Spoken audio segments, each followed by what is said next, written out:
After a lot of videos on this, you all know that Brexit did not happen immediately after the Brexit referendum in 2016. There were exhausting negotiations between the UK and the EU, first about the exit of the UK and then about the future relationship between the EU and the UK. After the official Brexit on January 31st in 2020, where the UK officially left the EU and with it the Parliament, there was then a transitional period until December 31st in 2020 to implement the new relationship. And indeed, there are some longer transitional period for some areas, but this was the main one. And people are talking a lot about the level of preparation for Brexit on different sides or the lack of preparation. So, in a few of my videos, I already did and still will give you an overview about the extent of preparations by different countries involved, and of course, the UK and the EU. And today, I will tell you about the preparations in my home country, in Germany. Following the Brexit referendum in 2016 and before the end of the transition period on December 31st in 2020, Germany, like other European Union member states, engaged in comprehensive preparations to manage the potential impacts of the United Kingdom's withdrawal from the EU. These preparations were aimed at ensuring a smooth transition for citizens, for businesses, and for government operations. And of course, on that, I have some key aspects of Germany's Brexit preparations during this period for you today. German authorities developed contingency plans to address various scenarios, including a potential no-deal Brexit. And these plans covered a wide range of areas such as customs and trade procedures, regulatory alignment, data protection, transportation, and residency rights for both British citizens living in Germany and German citizens living in the UK.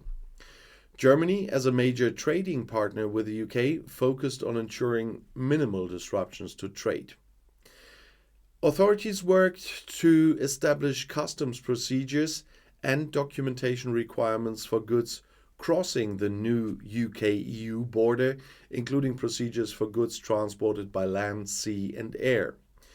Germany assessed the potential regulatory divergence between the UK and the EU in various sectors, including financial services, pharmaceuticals, and agriculture.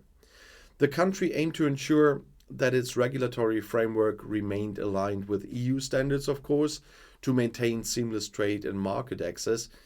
And German authorities worked to secure the rights of British citizens residing in Germany and sought reciprocal guarantees for German citizens in the UK. These efforts aimed to safeguard the legal status, residency rights, and social benefits of affected individuals.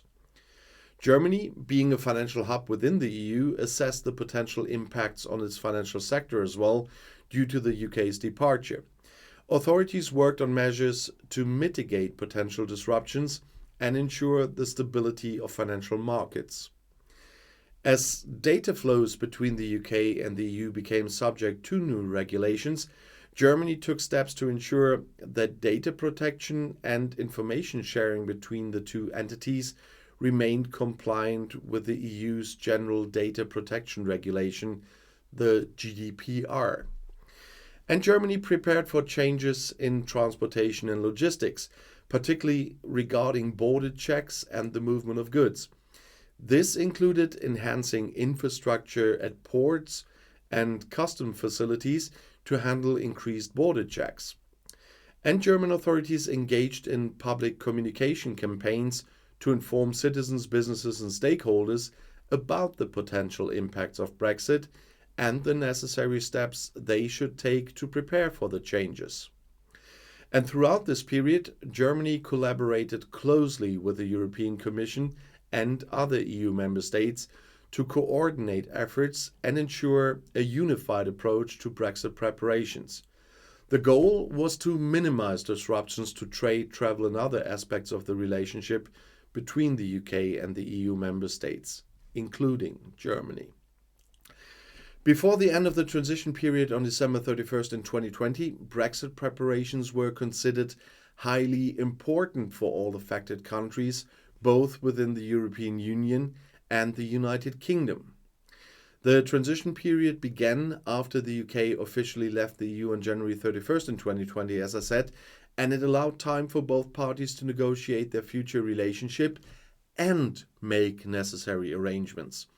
Some did very thorough preparations, others didn't, and that's why I'm making these videos, to show the differences. And if you want to know something else, the next video is right here in the end screen. I'll see you there. I'll be back.